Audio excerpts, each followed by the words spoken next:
네, 산동고 1학년 1학기 기말고사 총평 시작하도록 하겠습니다. 일단 이번 시험 난이도 같은 경우는 중간고사 때와 비교했을 때에 조금 더 어려워진 시험으로 볼 수 있을 것 같습니다. 그래서 중상에서 상 정도로 저희가 난이도를 책정을 할 수 있을 것 같고, 그리고 중간고사 때 같은 경우에도 어려운 까다로운 문제들은 이러한 형식을 갖추고 있었는데, 이번에 기말고사 같은 경우도 가장 이제 어려웠던 문제들, 그리고 학생들이 어렵게 느껴졌었던 그런 부분들은 대부분 지문의 변형, 그리고 중요한 이 어휘의 변형들로 인하여서 충분하게 학습을 한 학생들의 기준에 봤을 때도 조금 낯설게 느껴지는 그런 문제들이 아주 많았었다라고 보여집니다. 그래서 지문이 변형된 부분도 있었고요. 그리고 실제 지문에서는 없었던 내용이 이제 문제에 추가가 되기도 하는 그런 문제 유형들도 많이 있었다 보니까 충실하게 학습을 한 학생들 기준에서도 까다로운 지문들이 있었던 것으로 보여지고, 그리고 학습량이 만약에 다소 부족했던 친구들 입장에서는 당연히 체감 난이도가 훨씬 더 높았던 것 같습니다. 그래서 이번 시험 같은 경우는 이제 지문 변형의 비중이 아주 높았다라고 보여집니다. 그래서 지난 중간고사랑 비교했을 때에 단순하게 중요한 어휘가 바뀌거나 아니면은 어휘 문제에서 주요 어휘만 변형이 되는 것이 아니라 지문 자체가 중심 내용만 그대로 남아 있고 전체 지문이 아예 이제 새롭게 쓰여지는 그런 문제들도 있었고요. 그리고 우리 계속 까다롭게 나왔었던 영어 선택지에 대한 부분들, 그리고 빈칸 문제에서 빈칸을 원문에 있었던 그 내용 그대로 문제를 내는 것이 아니라 빈칸의 내용을 패러프레이즈해서 체감 난이도를 상승시켰던 것을 우리가 확인할 수 있었고, 이번 기말고사 같은 경우는 어법 유형은 평이했던 것으로, 그래서 가장 일반적으로 나오는 어법 문제들이 나왔기 때문에 만약에 이번 기말고사에서 어법 문제에 오답이 있었던 친구들 같은 경우는 이번 7월, 8월 또 2학기 시작되기 전에 기본적인 어법에 대한 개념 학습들, 그리고 충분한 훈련들을 진행을 하는 것이 꼭 필요할 것 같습니다.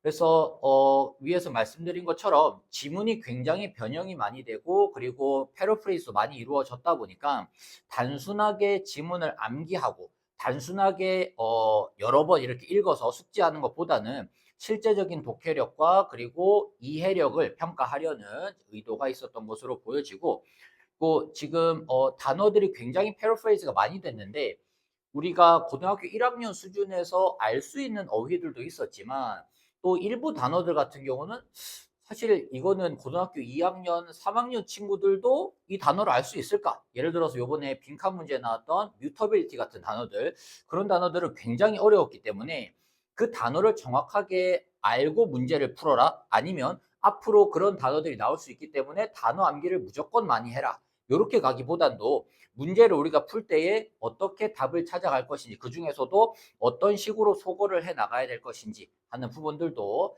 굉장히 중요할 것으로 여겨집니다. 그래서 우리 이번에 나왔었던 주요 문항들 한번 확인을 해보시면, 첫 번째로 11번 문제인데요. 11번 문제 같은 경우가 아까 말씀드렸던 지문 변형 문제입니다. 이거 우리 모의고사에서 나왔던 문제인데, 이게 핵심 내용만 그대로 유지가 되고요. 아예 그냥 지금 이제 거의 새로 쓰이다시피 쓰였다 보니까 이 학생들 입장에서 아무리 그 내용을 내가 알고 있다고 하더라도 실제 시험장에서 그동안에 내가 봐왔던 그 지문이 아닌 단어도 바뀌고 그 다음에 문장의 구조도 바뀌고 이렇게 바뀌게 되면 당연히 좀 당황하게 되고 실제로 문제 풀 때 시간이 많이 소요될 수밖에는 없겠죠. 그러다 보니까 첫 번째로 이제 굉장히 까다로웠을 수가 있겠고, 그리고 지금 그 빈칸에 보시면 이게 지금 아예 새롭게 쓰여졌기 때문에 지금 빈칸 그 문장 자체도 완전히 이제 원문에서 나왔던 거랑 아무 상관없는 그런 내용이 이제 빈칸으로 지금 뚫린 거거든요. 그래서 그런 부분들 때문에 학생이 어려웠을 수 있고, 그리고 나서 대략적으로 내가 글을 다시 읽어보면서 이거 이 내용이었지, 이거 냄새에 대한 내용이었지라는 것을 파악을 하고, 그리고 나서 답을 찾으려고 하더라도 지금 선택지를 보시면 선택지도 쉽지가 않습니다. 지금 선택지 단어들도 보시면은 뭐 1번에 linguistic categorization 같은 거, 그 다음에 2번에 sensory discrimination, discrimination이 우리가 보통 일반적으로 뭐 차별 이런 단어를 알고 있는 여기에서는 구분을 말하는 거죠. 그래서 내가 이제 느끼는 것과 그것을 표현하는 것과는 구분하는 것을 이제 더 잘 할 수 있다. 이런 내용이 나왔어야 됐기 때문에 2번이 정답이었었는데, 근데 지금 3번에 나와 있는 뭐 abstract reasoning이라든지 visual recognition 이런 단어들도 굉장히 까다로웠다 보니까 지금 두 가지가 이제 걸린 거죠. 지문 자체가 새로 쓰여졌다 보니까 그것 때문에 이제 낯설어서 굉장히 학생들이 어려웠을 수 있고요. 그 다음에 그 부분은 가까스로 확인을 하고 그 부분은 파악을 하고 이해를 했는데 선택지에서 한 번 또 걸려서 오답이 나왔을 수 있는 가능성이 높았습니다. 그래서 아마 이번 시험에서 조금 까다롭게 여겨졌었던 첫 번째 문제가 11번 문제가 아니었을까 생각이 들고요. 그리고 또 많이 어려웠을 것이 13번 문장 삽입 문제인데 요거 같은 경우는 지금 이 삽입된 이 제시문이 원래는 원문에는 없는 문장이 들어간 겁니다. 그러다 보니까 지문을 충실하게 원래 학습을 한 학생들 입장에서도 원래 없었던 문장을 만들어서 제시문을 만들어서 그 문장이 들어갈 가장 적절한 곳을 찾아야 되는 문제였다 보니까 제시문이 가지고 있는 정확한 의미를 파악을 해야지만 이 문제를 맞출 수 있었을 것 같고요. 그리고 파악을 했다고 하더라도 이 제시문 자체가 어찌 보면 글 전체를 아우르는 중심 내용이었거든요. 그래서 인간이 영향을 받을 뿐만 아니라 인간이 영향을 주는 주체이기도 하다 이런 내용이었기 때문에 자칫하면은 어디에 들어가도 그럭저럭 말이 되는 것 같은 느낌이 들 수가 있습니다. 그래서 특히나 이제 3번 자리 같은 경우가 좀 이 매력적인 오답으로 보여줬을 수 있을 것 같은데, 근데 제시문을 정확하게 파악을 하고 지금 제시문 안에 있는 의미와 그리고 글내 전체에 대한 흐름을 정확하게 이제 파악을 하셨어야지 맞추실 수 있었을 것 같고, 그렇지 않았다면 우리 13번 문제 같은 경우도 굉장히 까다롭게 여겨졌을 수 있을 것 같습니다. 그래서 앞으로는 이런 식으로 지문 변형에 대한 준비들을 우리 학생들이 꼼꼼하게 좀 하셔야 될 것 같고요. 특히나 상위권 친구들 같은 경우는 이런 문제들에서 이제 1등급이 이제 갈릴 수 있는 구간이 될 것 같기 때문에 이 부분들에 대한 준비들을 꼼꼼하게 해주셔야 될 것 같습니다. 그 다음에 18번 문제 보시면 18번도 굉장히 어려웠는데요. 지금 18번 문제 같은 경우도 원래 이 선택지에 들어가야 되는 단어가 원래 빈칸에 나왔던 것이 variability, 다양성이었습니다. 다양성. 지문에 보면 우리가 이제 예측이 불가능해지면, 스포츠 경기에 대한 예측이 불가능해지면 그것에 대한 결과가 다양해질 것이다. 이렇게 이제 원래 원문이 나왔었는데 이 variability라는 단어를 뭘로 바꿨지요? mutability로 바꿨습니다.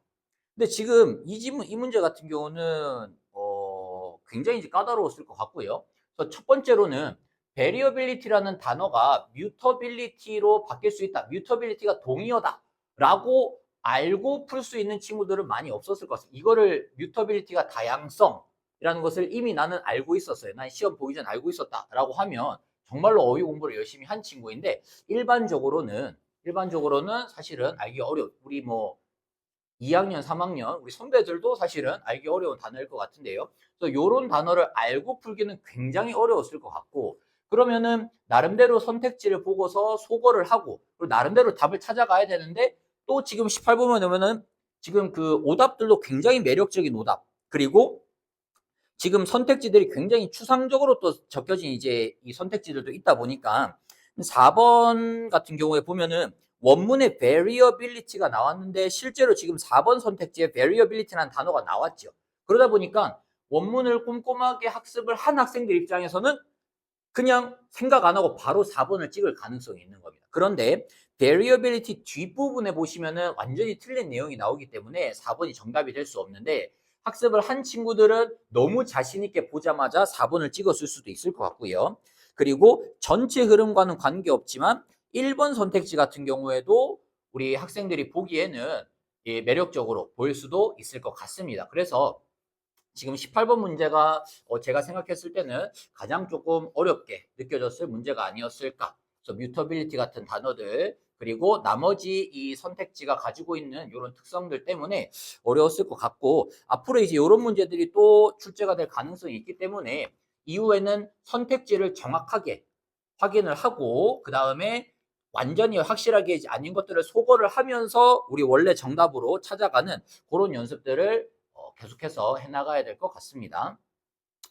그리고 19번 문제 같은 경우는 우리 중간고사 때도 나왔었던 유형이었죠. 그래서 핵심적인 단어에 대한 빈칸 문제가 나왔는데 그 단어를 그대로 똑같이 쓰지 않고 이것도 마찬가지로 어휘를 바꿔서 원래 justify였던 단어를 validate로 바꿨으면, 근데 요거 같은 경우도 제가 봤을 때 아마 뭐 narrow, abandon, diversity 이런 단어들은 여러분들 소거할 수 있었을 것 같은데 아마 이제 validate나 condemn 같은 단어들, 그래서 의미는 완전히 다르지만 컨뎀 같은 단어도 우리가 많이 사용하는 단어가 아니다 보니까 아마 이 단어 뜻을 몰랐다면 헷갈릴 수도 있었을 것 같습니다. 그래서 이런 식으로 출제가 지금 중간고사, 기말고사 때 이어서 출제가 계속 되었었기 때문에 이런 부분들에 대한 준비를 할 수 있어야 되겠고요. 그리고 또 계속 이어서 어휘 변형인데 지금 15번 어휘 문제하고 20번 어휘 문제 보시면 앞부분이 이제 원래 원문에서 나왔던 단어들입니다. 그리고 뒤에 단어들이 이제 변형된 단어들이죠. 그래서 continue가 persist로, do는 execute로, avoid가 withdraw, reward는 merit. 그리고 20번 어휘 같은 경우는 grow에서 thrive, risk에서 hazardous 이렇게. 그래서 18번처럼 이렇게 단어가 뭐 아주 까다롭진 않지만 그럼에도 불구하고 바로 이렇게 봤을 때는 조금 충분히 헷갈릴 수도 있는 그런 단어들이 나왔고요. 이 외에도 어휘 변형으로 인한 우리 학생들이 헷갈릴 만한 구간들이 많이 있었다 보니까 지금 요번에 나왔었던 시험에 출제하는 방향이나 그 다음에 선생님들이 어떤 식으로 변형을 하셨는지 이런 부분을 잘 파악하셔서 우리 2학기 때는 이 부분들을 조금 더 준비를 잘 할 수 있도록 하시면 좋겠습니다. 그래서 주요 문항들은 이렇게 우리가 확인할 수가 있겠고, 그리고 이번 1학기 학습을 마무리하고 우리 7월 그리고 8월 2학기가 시작이 될 때에 우리 학습 방향들을 같이 한번 확인을 해볼 텐데요. 일단은 이번 시험에서 내가 90점 이상이 나왔다라고 한다면은 굉장히 준비도 열심히 한 우리 학생이라고 볼 수 있을 것 같고요. 그래서 아마 저희 예상으로는 90점 이상을 받은 학생들이 많지 않을 것 같다라는 생각이 드는데, 그래서 저희가 이제 상위권을 한 85점까지로 잡았습니다. 그래서 90에서 85점. 그래서 상위권에 들어간 친구들은 우리 2학기 때는 흔들리지 않는 이제 단단한 1등급으로 가기 위하여서 가장 중요한 것들은 우리 학생들이 가장 어려워했었던 이 주요 문항들을 잘 분석을 해서 앞으로도 이러한 기조들이 지속이 될 가능성이 있기 때문에, 물론 다른 유형들, 다른 형태들로 또 발전이 될 수도 있겠지만 요번에 1학기 때 나왔던 이런 시험 문항들을 잘 분석을 하시고, 지금 가장 중요하게 많이 나왔던 것이 원문을 다르게 표현하는 패러프레이즈가 굉장히 많이 나왔었습니다. 그래서 중위권이나 중하위권 친구들도 마찬가지지만 상위권 친구들은 특히나 패러프레이즈 연습들을 우리 방학 기간 동안에 아주 꼼꼼하게 하셔야 됩니다.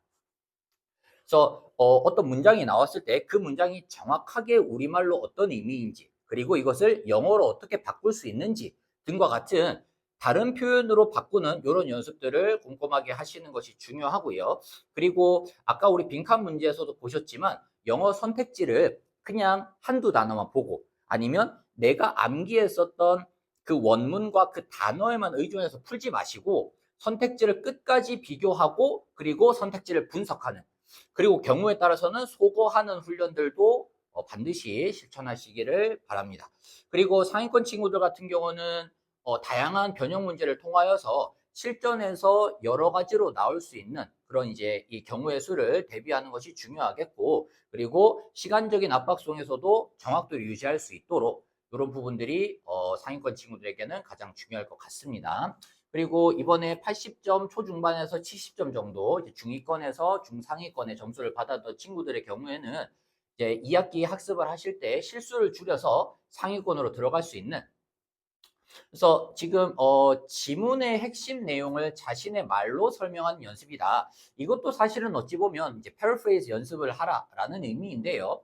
그래서 그냥 단순하게 암기를 하거나 아니면은 아무 생각 없이 문제만 많이 푼다거나 하는 방식이 아니라 그 지문에서 핵심적으로 말하고자 하는 중심 내용이 무엇인지, 그리고 그 글의 흐름이 어떤 식으로 전개가 되었었고 필자가 어떤 부분을 강조하고 있는지에 대한 핵심 내용을 여러분들이 스스로 설명하고 정리하는 연습들이 중요하고요. 그리고 선택지 안에서의 정확한 정답 혹은 오답의 근거를 찾는 것이 중요합니다. 이번 기말고사에서도 빈칸이라든지 삽입 문제 등에서 굉장히 이제 까다로운 유형의 문제들이 많이 나왔기 때문에 이러한 이제 독해형 연습들도 이제 방학 기간에는 조금 더 연습을 집중적으로 해주시는 것이 우리 모의고사뿐만 아니라 2학기 대신에도 도움이 많이 될 것 같고요. 그리고 틀린 문제 같은 경우에 오답 분석을 하는 것이 아주 중요합니다. 그래서 여러분들이 보통 저희가 이제 시험 대비를 하다 보면 한 번 맞았던 문제는 이후에 다시 나오더라도 거의 대부분 맞추지만 한 번 틀렸는데 그 문제에 대해서 오답이나 꼼꼼하게 분석을 하지 않고 넘어가게 되면 다시 그 문제가 나왔을 때 또 틀릴 확률이 아주 높기 때문에 우리 중위권에서 이제는 상위권으로 도약을 하기 원하는 그런 학생들 같은 경우는 무엇을 오답의 이유들, 그래서 오답 노트를 아주 꼼꼼하게 하시는 것이 중요하겠습니다. 그리고 우리 70점 미만의 학생들 같은 경우는 사실 지금 시점에서 우리 친구들이 뭐 패러프레이즈 연습을 하고 혹은 다양하게 변형이 될 수 있는 이런 실전 능력, 아까 이제 나왔었던 오답률이 가장 높을 수 있었던 문제들을 대비하기 위한 연습을 하기보다는 지금은 사실은 기본기를 만드는 것이 가장 중요합니다. 그래서 여러분들이 시험 범위 안에 있는 문장의 구조와 그리고 그 안에 있는 단어들을 완벽하게 암기하고 완벽하게 이해해야 합니다. 그래서 예를 들어서 아까 우리 18번 문제 같은 경우에 원문의 variability가 나왔으면 만약에 우리가 90점 이제 확실한 1등급을 목표로 하는 친구들 같은 경우는 variability에서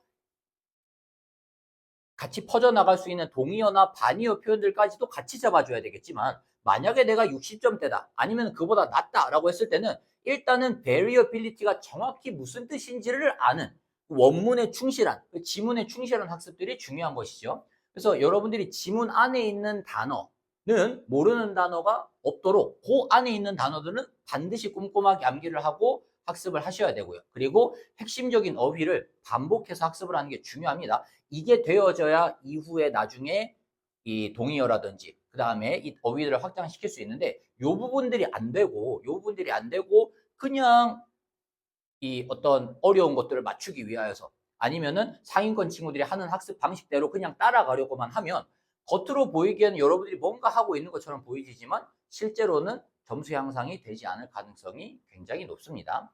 그리고 자, 중요한 문장 구조와 그 다음에 핵심적인 어휘를 열심히 이제 학습을 하면서 여러분들이 문단별로, 그래서 지문별로 이 지문의 핵심 내용이 무엇인지를 파악하는 것이 중요하고요. 그리고 우리 산동무 같은 경우는 부교재가 없이 지금 교과서와 모의고사만 있는데 난이도적으로 봤을 때 교과서 문제가 훨씬 더 쉽고 그리고 출제 범위도 적지 않기 때문에 여러분들이 교과서 지문만 완벽하게 숙지를 하시더라도 시험 문제 푸는 데에는 큰 도움이 될 수가 있습니다. 그래서 요번에 점수가 조금 낮았던 학생들도 포기하지 마시고 각자의 지금 점수대와 또 목표에 맞춘 우리 학습을 통하여서 2학기 때는 여러분들이 원하시는 등급과 또 점수를 달성하실 수 있기를 바라겠습니다.